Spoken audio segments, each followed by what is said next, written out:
The grand hall of the Galactic Council was filled with silence. A silence so deep that it felt alive, heavy, pressing, and full of fear.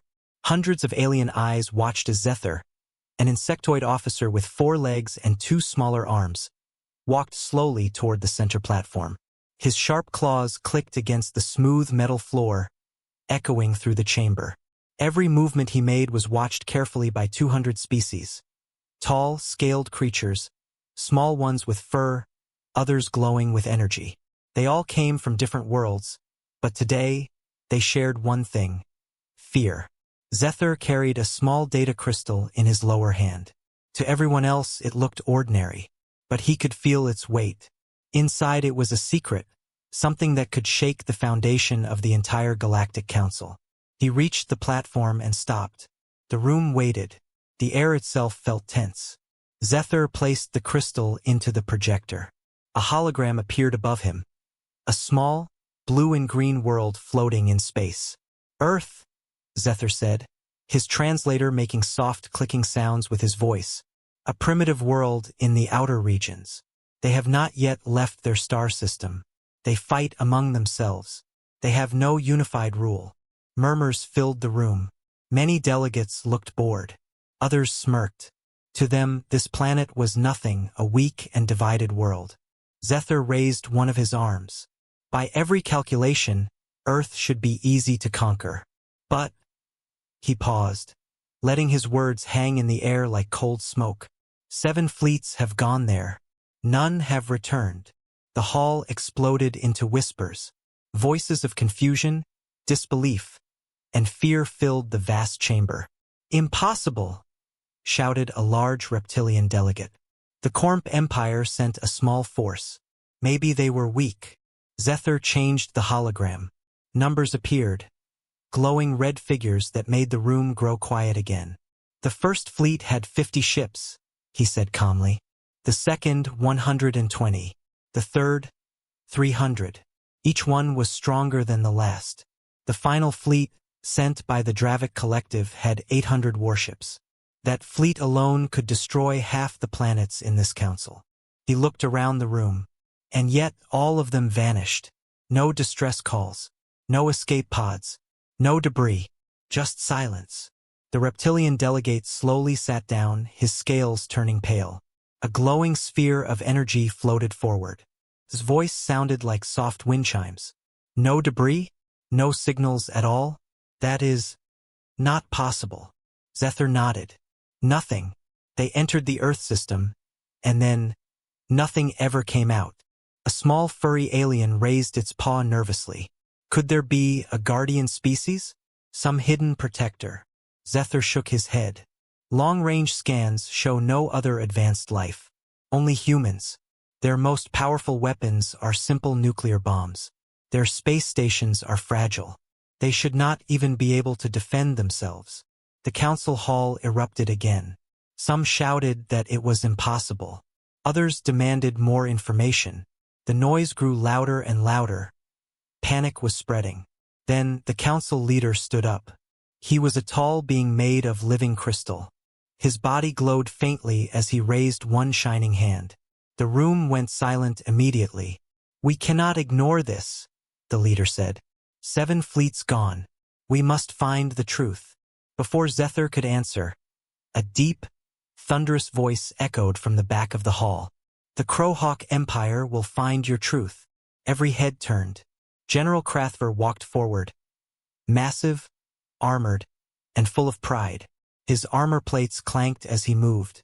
His eyes burned like molten metal. The Crowhawks were known for their strength. They had conquered 12 worlds in 10 years. Krathver's voice shook the hall. 7 fleets failed because they were not Crowhawks. We will send 1,000 ships. We will find what hides on this planet, and we will return victorious. The delegates murmured in awe and fear. Even the council leader hesitated. 1,000 ships, he said slowly. That is a full invasion force. Krathver smiled, his teeth shining under the lights. Better to over-prepare than vanish like cowards. The leader turned to Zethar. Intelligence officer, what do you think? Zethar hesitated. His compound eyes blinked rapidly. I do not know. There is something we are missing. Something we do not understand. Crathver laughed loudly. Caution is for the weak, insect. The Crowhawks do not fear primitives. The council leader finally nodded. Very well. The Crowhawk Empire has permission to investigate. But you will follow first contact protocols. And you will send regular reports. Crathver waved his armored hand. Of course, of course. But Zethar saw the truth in his eyes. The Crowhawks had no plans to follow any rules. They wanted conquest, not answers. The meeting ended. One by one, the delegates left. The great hall became quiet again. Zethar stood alone on the empty platform, staring at the image of Earth still floating above him. The small blue world looked peaceful, almost innocent. But somewhere inside him, he felt something dark, something unknown. He whispered softly, "What are you hiding, little world?" As he walked back to his quarters, he couldn't shake the feeling that this was not the beginning of a victory, but the start of another disappearance. The Eighth Fleet would go, full of pride and power, and maybe, like the others, never return. The great shipyards of the Crowhawk Empire glowed like burning suns. Hundreds of massive warships hung in orbit, their black armor reflecting the light of a distant star. Each one was armed with weapons strong enough to destroy a continent. Together, they formed the most powerful invasion fleet the galaxy had ever seen. From his observation deck, General Crathver watched proudly. His sharp, metallic armor gleamed under the light. Around him, officers moved quickly, shouting commands and preparing for departure. "This," Crathver said, his deep voice echoing across the deck, "is how history remembers greatness, not by fear, but by conquest." Far away, in his private quarters, Zethar watched everything from a holoscreen. His thin, insectoid fingers tapped on a glowing console as he monitored the fleet's preparations. He had already received permission from the council leader's secret permission to install 6 hidden surveillance drones inside the Crowhawk ships. They were small, invisible to normal sensors, and carried powerful quantum transmitters. No matter what happened to the fleet, the drones would send their recordings back to him. Even if the Crowhawks were destroyed, the truth would survive. Zethar worked silently. He had modified the drones himself, staying awake for 2 full cycles. He knew this was dangerous. If General Crathver discovered them, Zethar could be executed for espionage. But he couldn't shake his fear, the fear that this fleet would vanish like the others. As the final drone disappeared into the cargo bay of the lead ship, Zethar whispered, "Now we will finally know." 3 weeks later, the fleet gathered at the edge of council space. 1,000 warships, lined up like an iron storm. Battle cruisers, destroyers, carriers, all ready for war. The sight was breathtaking and terrifying at once. Zethar watched the massive formation through his monitors. Even from light years away, the view made his chest tighten. The Crowhawks were unstoppable. They looked like gods of war. On the flagship, General Crathver stood before his crew. "Today," he announced, "we erase a mystery. Today we bring glory to our empire. When the council sees what we do, they will kneel before the Crowhawks." His officers cheered. The ship's engines roared to life, and the stars outside began to twist and blur. "Jump drive ready, General," said the navigator. Crathver raised one clawed hand. "Begin the jump to the Earth system." A wave of energy burst across the fleet. Space bent and folded. In one brilliant flash of light, the 1,000 ships vanished into hyperspace. In his private room, far from the fleet, Zethar's screens came alive. The 6 hidden drones had activated. Each one transmitted from a different ship, showing bright corridors, armored soldiers, and the endless swirl of jump space outside the windows. He leaned closer. "Good," he whispered. "Everything is working." He set his console to record and waited. The journey would take 3 hours. He tried to relax, but he couldn't. He kept looking at the small hologram of Earth floating above his desk. Blue, white, green. Peaceful world. A weak world. And yet, something had destroyed 7 fleets. Zethar couldn't stop thinking. Maybe it's not their weapons, he thought.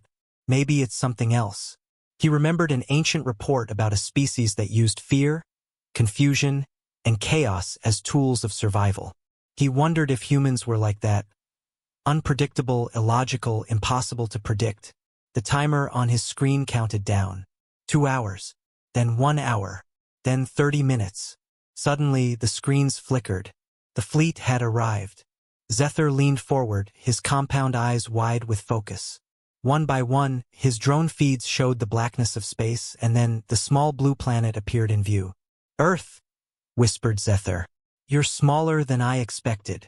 On the flagship, General Krathver stood tall, his red eyes glowing with pride. "All ships, battle formation. Power up weapons. Prepare to send our surrender message." The communications officer nodded quickly. "Yes, General. Message ready for broadcast." Krathver smiled. "Send it. Let them know their place." The signal went out, a transmission across every human frequency on the planet. The message was short and clear. "People of Earth, surrender now. Your planet belongs to the Crowhawk Empire." Zethar watched silently from his room. The moment felt strangely slow, quiet, too quiet. He waited for a response, for panic or screams, but none came. Instead, the communication channels filled with noise. Thousands of human signals appeared all at once. Voices, songs, beeps, laughter, shouting. "Strange," Zethar whispered. On the flagship, the communications officer turned to the general, confused. "General, we are detecting thousands of transmissions from the planet, but they are not directed at us." Krathver frowned. "What do you mean?" "They're talking to each other," the officer said. "Different languages, different signals. They're arguing with each other." Krathver laughed, shaking his head. "So this is the mighty Earth? A world that can't stop arguing? They will fall before they even realize it."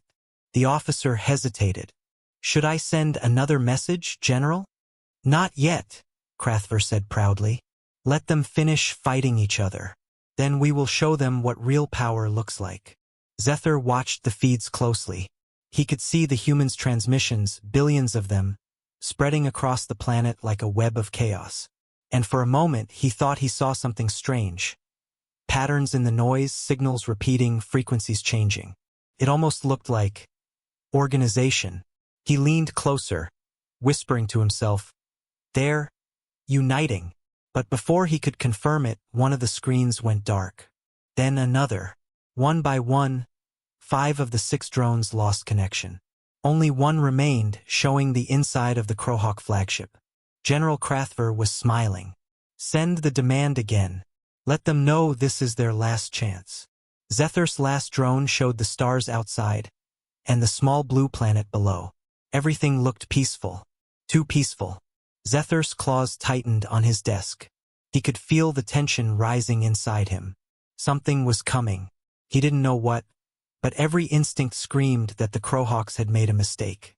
A mistake that would cost them everything. The Crowhawk flagship floated above the blue curve of Earth like a dark blade. Below it, clouds drifted slowly across the ocean. Cities sparkled faintly on the night side of the planet, glowing with strange beauty. Inside the ship, General Krathver stood at the command window, his hands clasped behind his back. His armor shimmered red under the control room lights. Around him, officers worked at their stations, screens flickering with alien symbols and energy readings. "Have they responded?" Krathver asked, his voice deep and cold. The communications officer hesitated. "Not exactly, General." Krathver turned his head slowly. "What do you mean, not exactly?" The officer swallowed. "We sent the demand for surrender twice. But instead of a reply, we're getting noise. Thousands of signals, all from the planet. They're not directed at us." Krathver frowned. "Play them." The speakers filled with human sounds. Talking, shouting, music, sirens, news reports. The room became a storm of voices. Different languages, different tones, chaos. "What is this nonsense?" Krathver barked. The officer's fingers flew across his console. "They're using hundreds of different communication systems, General. Television, radio, data streams, satellite links. They're all active. Zethar, watching from his private console far away, leaned closer. His one remaining drone was still alive inside the flagship. The screen showed every detail. He listened carefully. The humans were not silent. They were loud. Too loud. They were everywhere, arguing, reacting, shouting at each other. Yet underneath the noise, there was something else. Something growing. On the Crowhawk Bridge, the communications officer turned again. "General, I think they're aware of us. The signals are changing. They're talking about us now." Crathver's eyes glowed brighter. "Then it's time they learn fear. Send the demand one last time. Make it clear. They have 10 of their minutes to surrender or we attack." "Yes, General." The message was sent again, across every human frequency. "People of Earth, surrender now. Resistance will lead to your destruction." The bridge fell silent. Everyone waited. Then, something strange happened. Every human broadcast stopped. The noise vanished. The planet below went quiet. Zethar stared at the screen. "They stopped," he whispered. Crathver smiled. "Finally, they understand." But a second later, a single voice came through the speakers. Rough, human, and angry. "No." Then another voice. And another. Soon thousands. "No. No surrender. Come and try it. You picked the wrong planet." Messages flooded the alien systems. Images, words, laughter, and insults. 100 languages, all saying the same thing in their own way.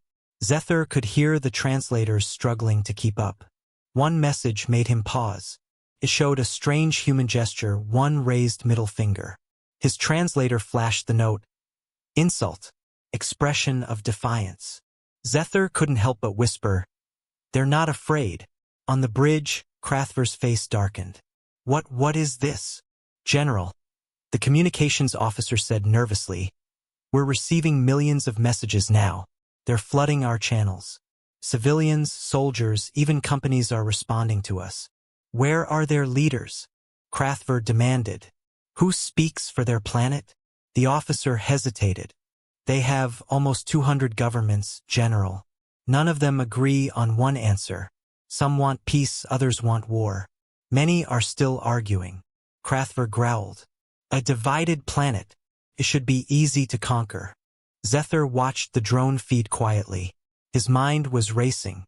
A divided planet, but united by one word, no. He saw data streams connecting across the globe. Nations talking. Militaries waking up. Satellites linking together. Human chaos turning into focus. "General," said the tactical officer, "we're detecting unusual activity on the surface. Power levels are rising. Military bases are activating." "Let them prepare," Crathver said proudly. "We have more ships than they have cities. Let them see what true power looks like." The officer hesitated again. "Sir, they're coordinating faster than expected. We see no single command structure, but every region is preparing weapons. Missiles, aircraft, submarines. They are all targeting us." Crathver's red eyes narrowed. "Show me." The main screen lit up, a glowing holographic map of Earth. Red dots appeared everywhere. One after another, hundreds of them. Bases, silos, fleets. The general smiled. "So the primitives wish to fight. Then we will teach them what happens to those who resist the Crowhawks." He raised his hand. "Target one of their satellites. A small one. Show them our strength." A beam of light shot from a Crowhawk warship. In seconds, the satellite exploded into fragments. "Beautiful," Crathver said. "Now they will understand." But the communications officer turned, confusion on his face. "General, that satellite didn't belong to any government." Crathver frowned. "Then whose was it?"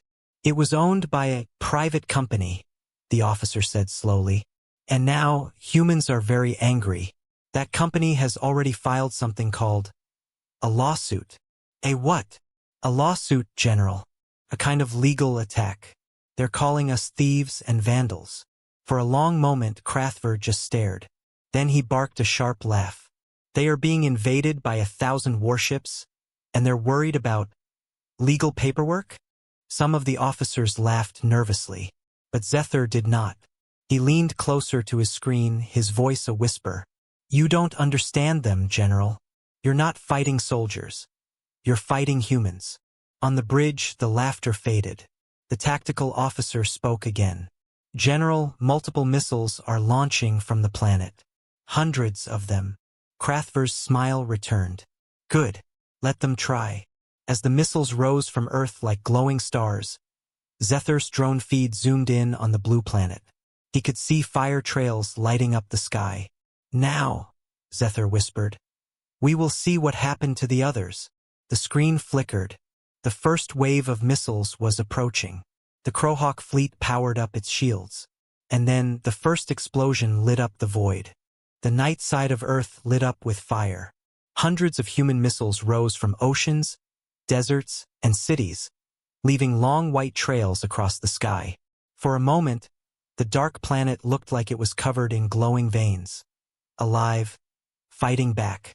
On the Crowhawk flagship, alarms echoed.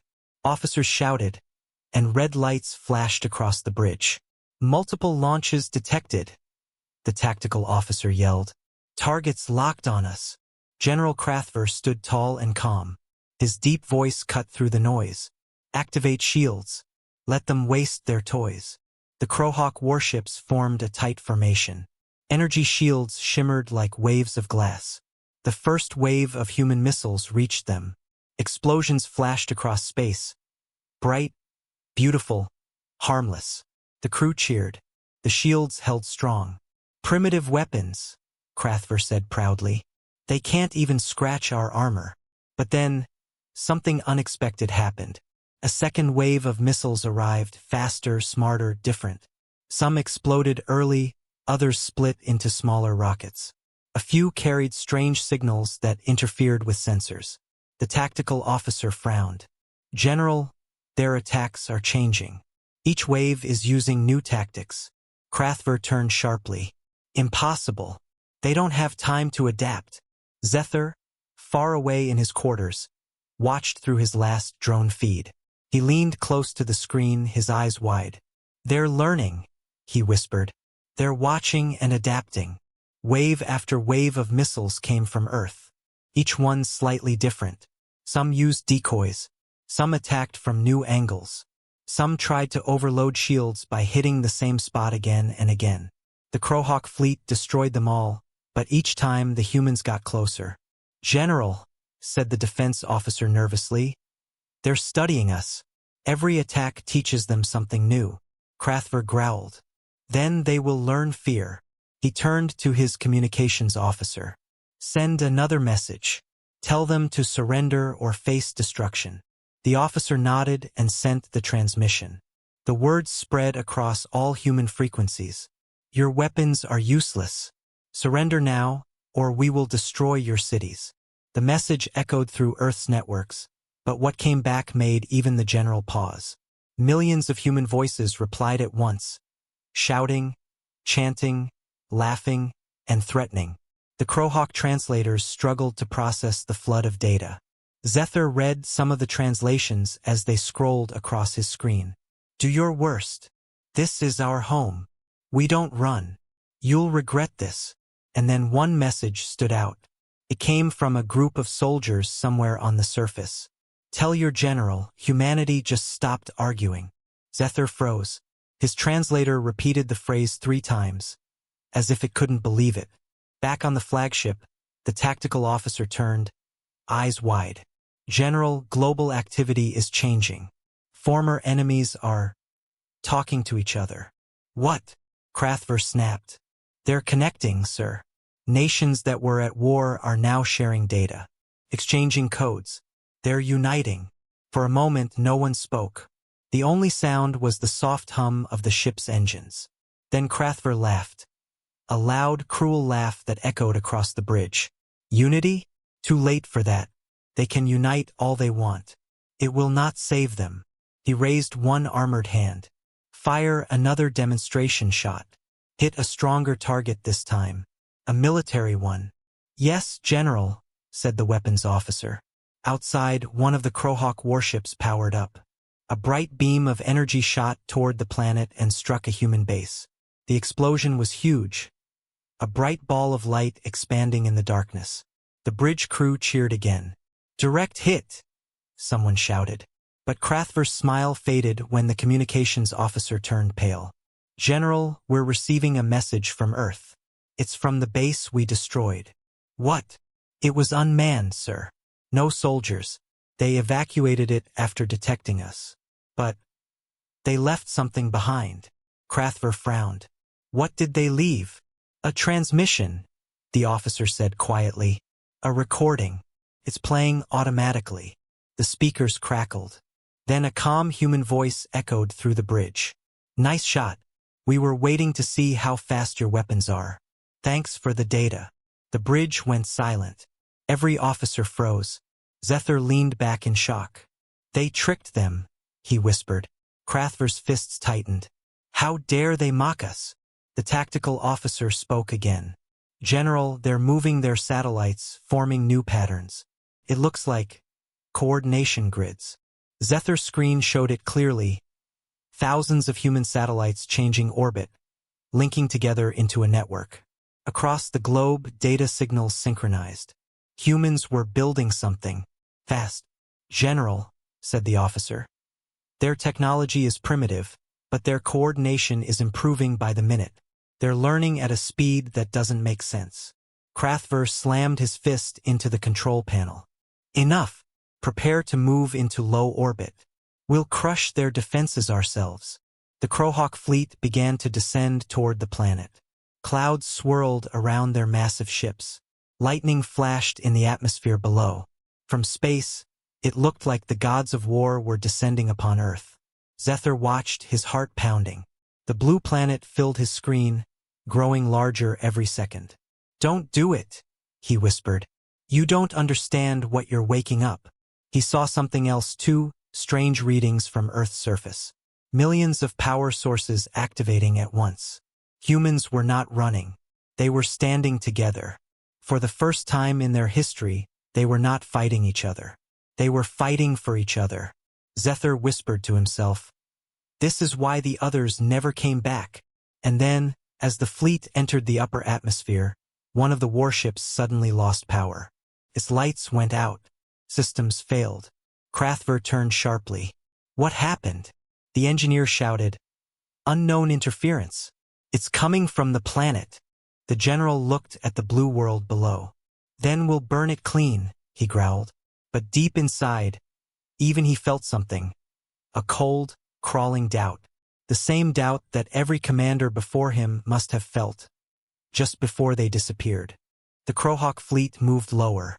Great black shapes cut into Earth's thin sky like mountains. Below, storms rolled, seas churned, and millions of people watched the dark visitors move above them. On the flagship, lights flashed and alarms screamed. Officers spoke fast, their voices tight with confidence. "Ready weapons," General Krathver ordered.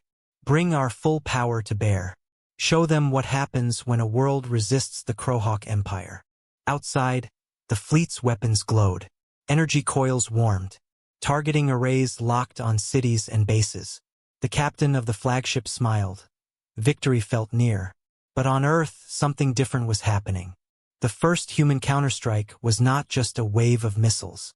It was a test. Missiles rose and fell like rain. But each burst came from a new place using a new method. Some were launched from old silos, others from hidden submarines, and some came from mobile platforms that had been moving for months. Each attack was slightly different, speed, angle, timing, as if the attackers were trying many small experiments at once. In the Crowhawk command room, the tactical officer watched the screen and frowned. "They are trying many approaches," he said. "We destroy one, and another uses a different path. They change with every wave." Krathver's claws drummed on the railing. "So what? Our shields hold. Their toys cannot hurt us." The first salvo hit the Crowhawk shields.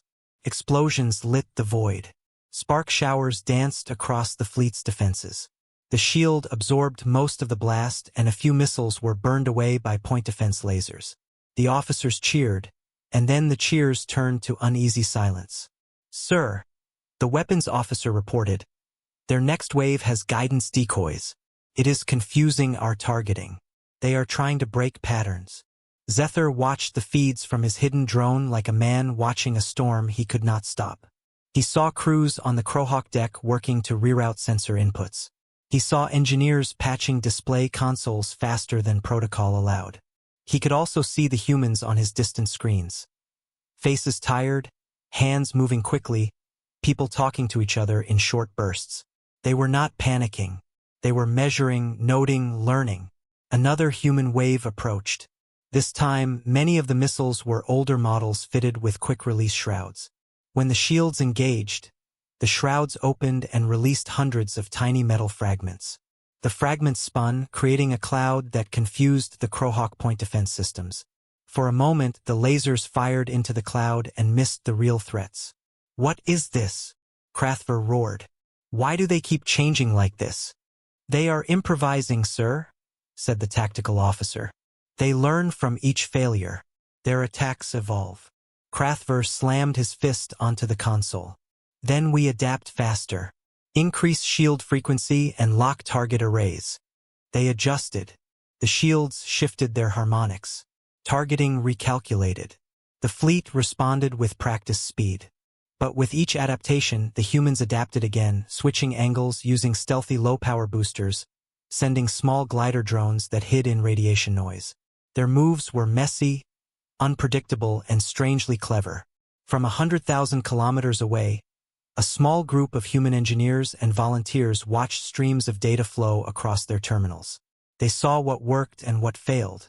They typed instructions, shared simple fixes, and sent encrypted bursts to satellites.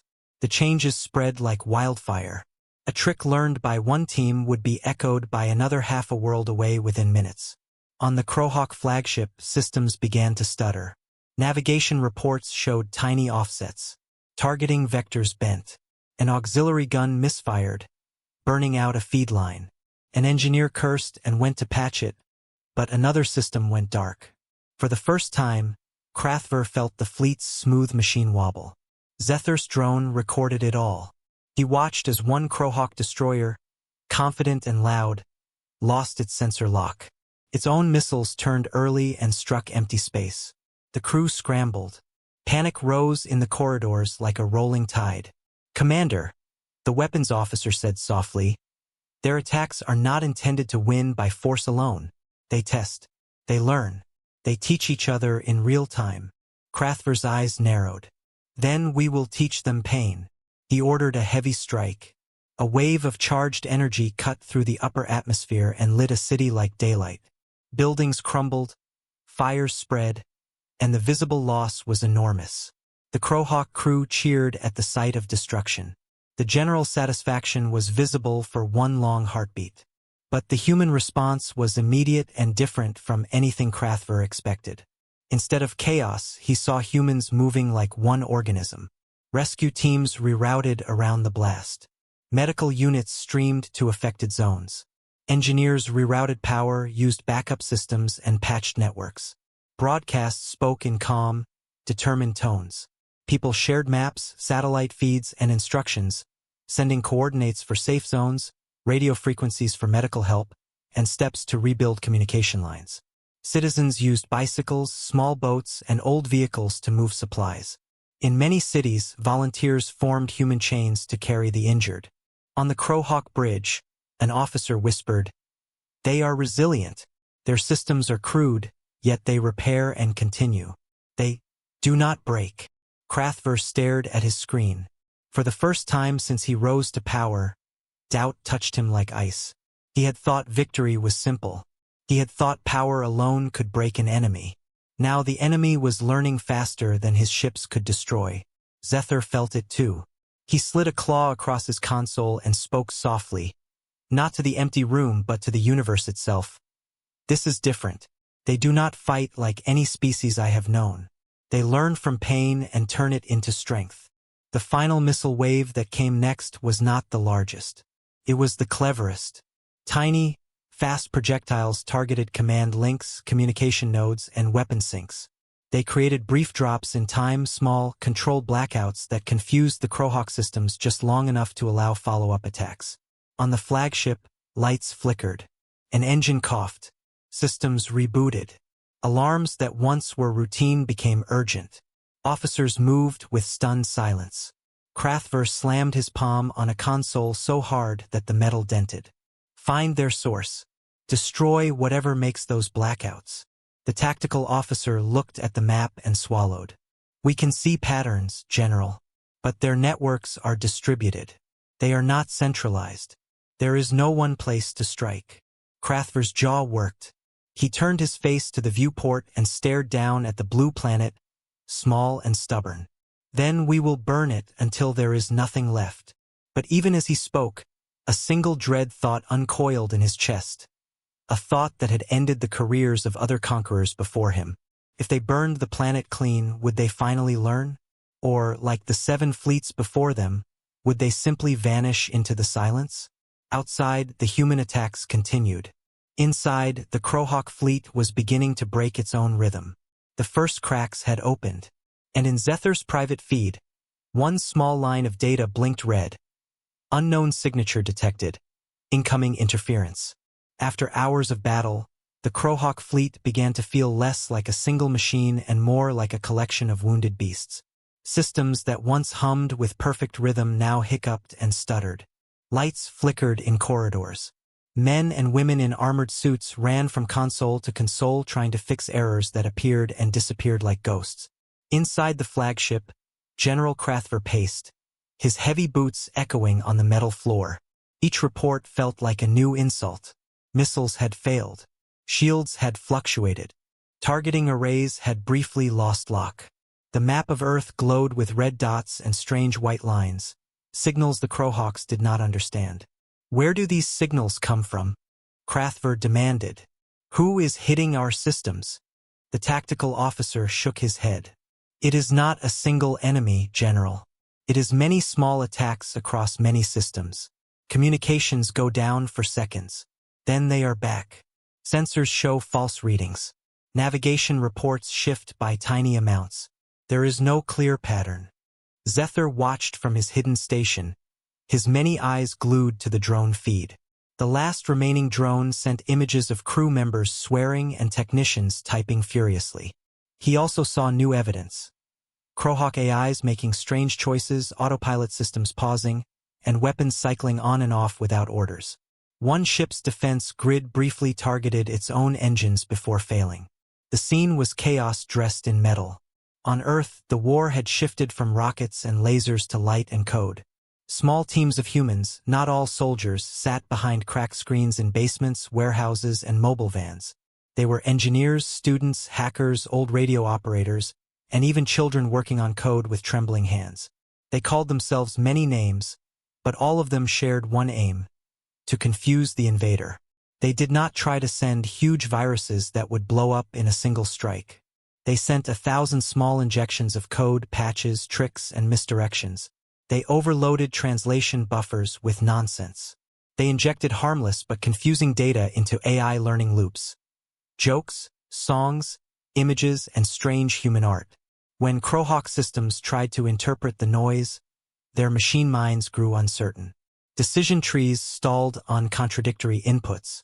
Zether watched a feed where a Crowhawk navigation computer, trained for centuries of battle, paused as a set of human songs began to play in its audio logs. The machine tried to index rhythm, tone, and pattern, but could not place them in any known tactical library.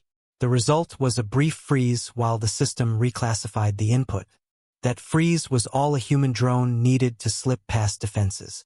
Elsewhere, humans used the oldest tool they had: unpredictability. One minute a street theater group danced under a satellite dish. The next minute that same location launched a low-power transmitter sending fake system pings. Another group fed thousands of small images into the Crowhawk image recognition nets. Cats, street signs, old memes. The Crowhawk AIs searched for enemy signatures and found patterns that made no sense.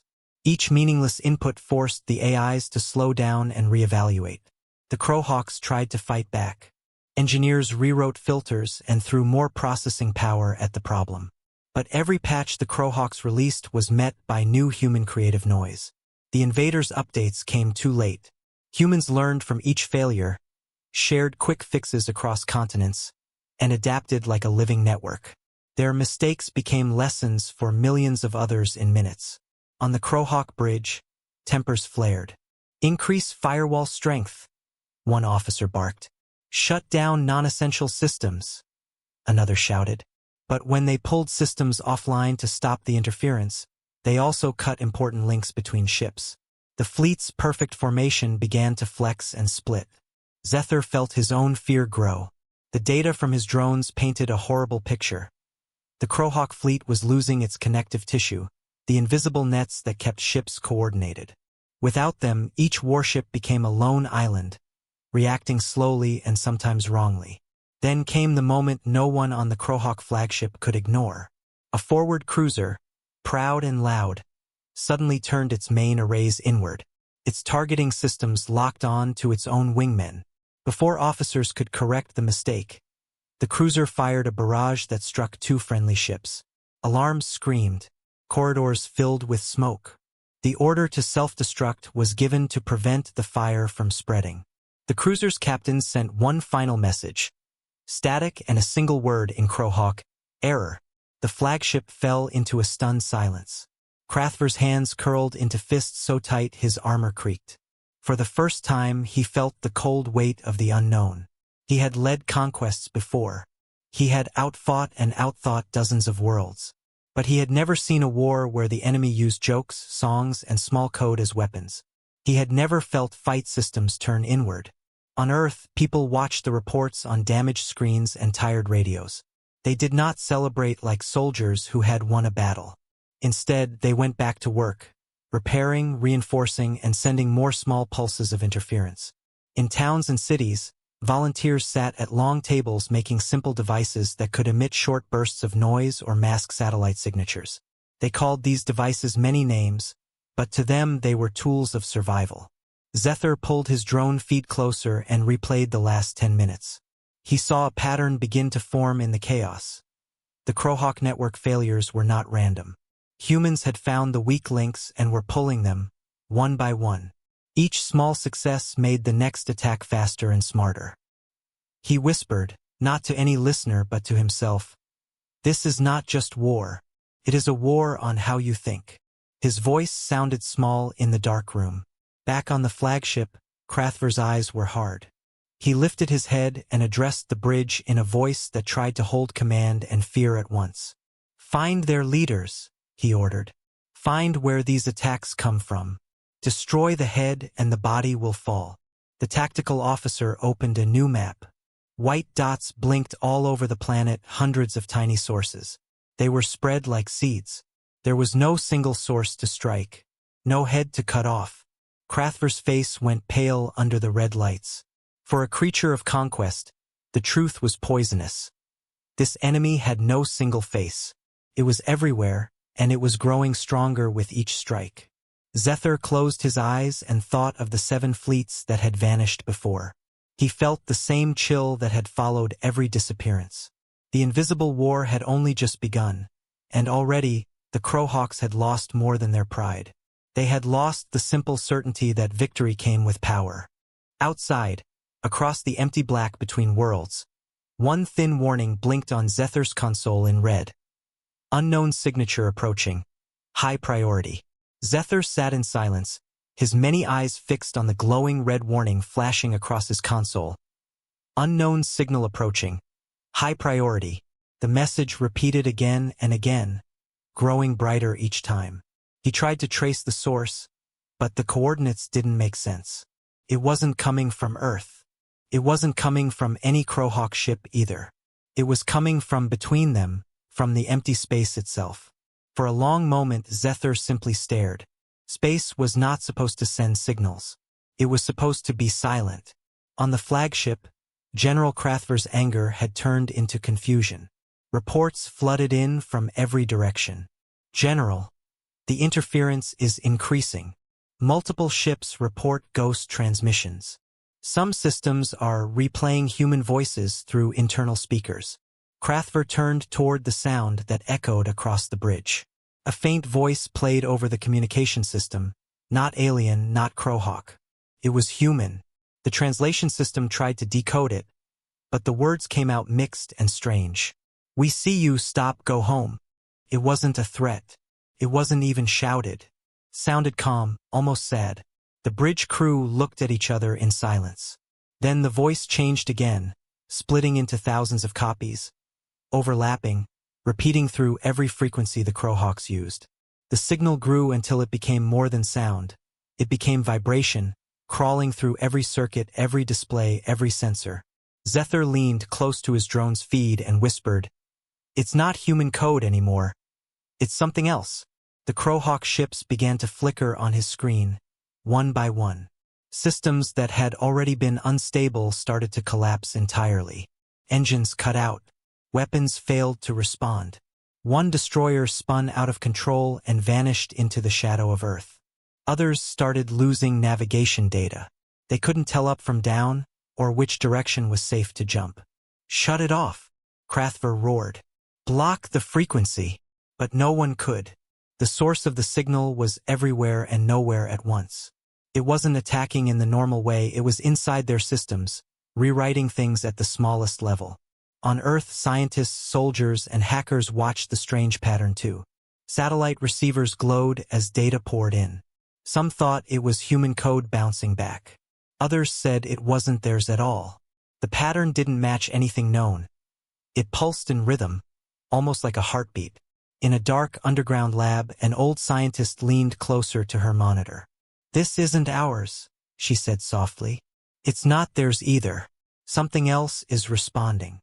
All over the world, devices started to act strangely. Radios turned on by themselves. Screens displayed images of stars and unknown constellations.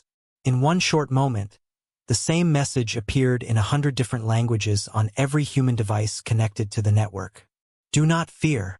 The message lasted only seconds, but every Crowhawk ship caught it. Zethir's compound eyes widened as he saw the impossible. Human systems were transmitting to them, using frequencies no human technology should even understand. Crathver's voice broke the silence. "This is a trick. They're using illusions. Shut down all communications now." But even as he spoke, the lights dimmed. One by one, the main screens turned black. Then a single image appeared across every Crowhawk monitor. A view of Earth. Clouds moved slowly across the surface. Oceans shimmered blue and deep. But around the planet, strange lights flickered.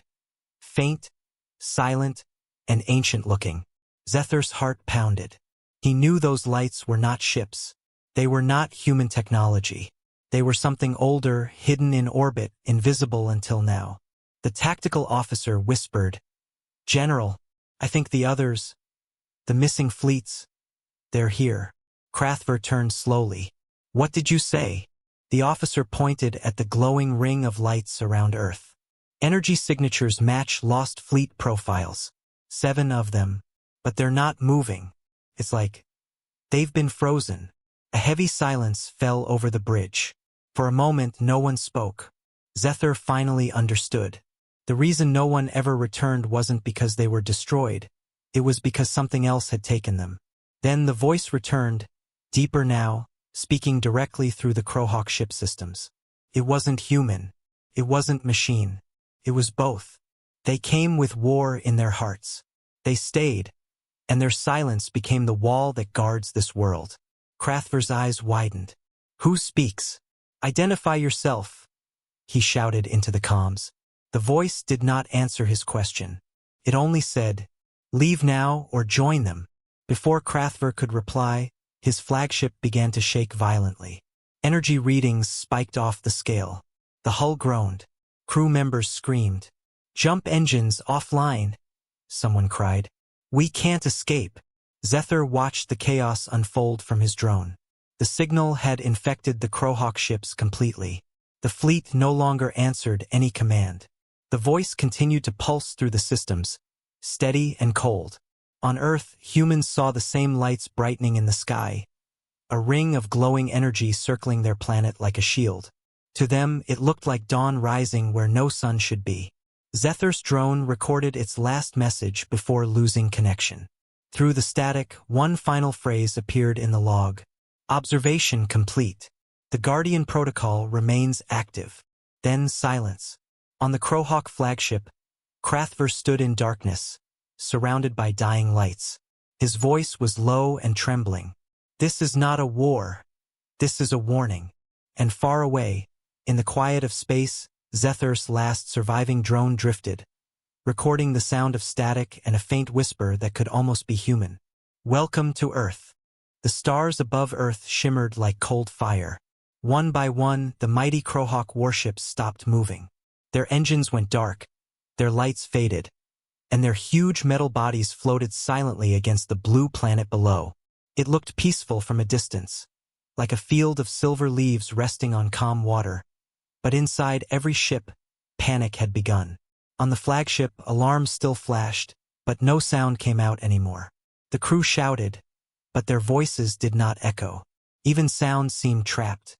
The systems were frozen mid-command. The bridge lights glowed dim red as if the ship itself was holding its breath. General Krathver slammed his armored fists against the console. "Restart the drives," he shouted. "Reboot everything." But no one could move the systems. Every screen now showed the same message, a glowing circle of light, pulsing slowly like a heartbeat. Zethur's last drone still transmitted from the edge of the fleet. He saw everything. Thousands of Crowhawk ships frozen in place, drifting silently above Earth.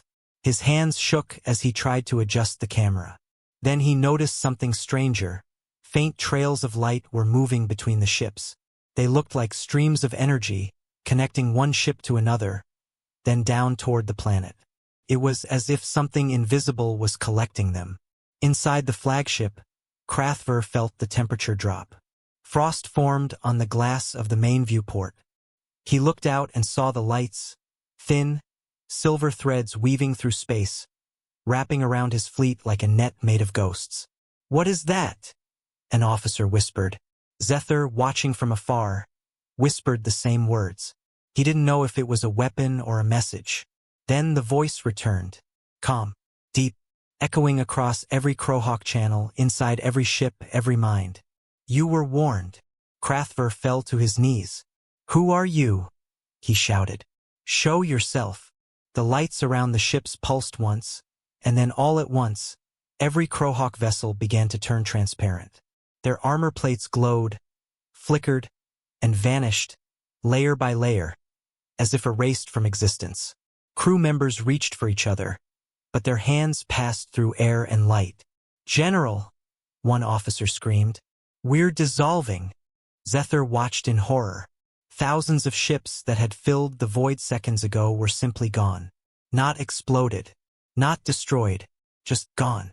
The space where they had been was now empty, silent, peaceful. He leaned close to his drone screen, whispering, "It's the same as the 7 fleets before them. Not dead, erased." Then the strange signal reached his drone. Static filled the image. The picture flickered between frames of stars, Earth, and darkness. Before the feed could die, one final image appeared. The Crowhawk flagship hovering near the edge of the atmosphere, and beside it, faint outlines of other ships, older ones, twisted and broken but still there, hidden in another layer of reality. Zethur's translator whispered the last detected words of the mysterious voice. "They remain, observers, prisoners of their own violence." And then the drone went dark. Hours later, in the Galactic Council chamber, the giant hall was silent again. Just like before, representatives from hundreds of species sat frozen with fear as Zethur's emergency message was played before them. The room's blue light glowed against their faces as the last image of the Crowhawk fleet, fading into nothing, shimmered in the air above them. The council leader, the being made of living crystal, finally spoke. "So, the Crowhawks are gone too?" Zethur nodded slowly. His voice was heavy. "Yes, the same pattern. The same silence. No wreckage. No distress calls. Just gone." A murmur spread through the hall. Someone whispered, "Then Earth is protected by something. Something ancient. another delegate added. Something beyond us. Zethar lifted his gaze to the hologram of the small blue planet. I don't think Earth is protected by anyone, he said softly. I think Earth is the protection. Or perhaps, the trap. The words hung in the air like a shadow. On Earth, life slowly returned to normal. The skies cleared. The strange lights faded. The world's people looked up at the stars, unsure what had really happened. News reports called it a miracle. Scientists called it a mystery. But those who had watched the sky closely that night knew what they had seen. A ring of light and ships that never came back. In a quiet observatory in the mountains, the old scientist who had seen the strange signal sat watching her screens. She saw faint patterns still pulsing in orbit, signals too small for normal receivers. She smiled faintly and whispered, "You're still up there, aren't you?" The computer beside her beeped once. A message appeared, written in soft white text. Observation continues. Humanity not ready. Protocol holds. She leaned back in her chair, heart pounding. "Then it's true," she whispered. They were warned. Far above the planet, in the cold silence of space, a faint shape drifted. It was Zethar's drone, the only survivor of the Crowhawk mission. His power core was nearly dead. His data logs glowed weakly. Inside its memory was everything. The voices, the signals, the vanishings. A new signal reached it, faint, human-like, gentle. If you can hear this, remember, we don't start wars, but we finish them. The drone's light blinked once, twice, and then went dark forever. Back in the council archives, Zethar's final report was stored under a single title, Earth System Restricted Zone. Beneath it, one short line of warning was engraved in every galactic language. No one returns. And beyond the stars, in the quiet dark, Earth continued to spin, blue, alive, and waiting.